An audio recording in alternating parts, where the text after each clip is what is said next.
Undang no? Okay. Ato na lang ning mano-manohon.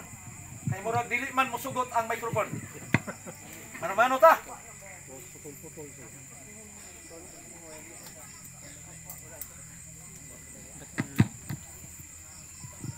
Dinhi mga kaigsunan, doon na ko'y basahon dinhi alang sa atong pagpamalandong. Ingon pa ang malamon nga hari na si Solomon dinhi sa Kapitulo 7 sa Ecclesiastes atong tanawon, magwawali dinhi sa akong bersyon na igsoon, nagingon dinhi 7 versikulo 4. Usa kada kong pagpahinomdom alang nato niyon dire.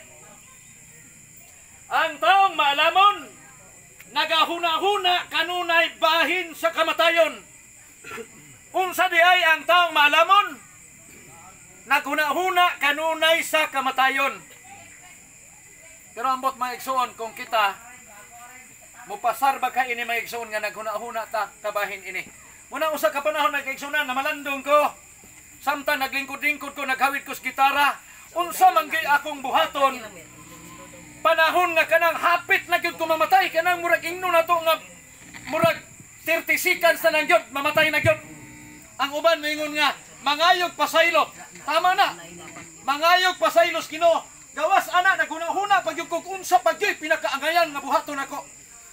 Nga mabalik ang dungog ug himaya nga tos Ginoo nga nagpahulam sa kinabuhi. Kayo ang 27 Hop, ningon si Hop. Kay bugos pa man akong kinabuhi dinhi kanako ug ang Espiritu sa Dios niya sa akong ilong. Kining niya sa atong ilong mao ni ang Espiritu nga sa Dios. Unsa man ang atong gipangbuhat sa kalibutan, dapat ato untang mahibal-an nga atong gihimo na himaya nato ang Dios nga tagiyas kinabuhi.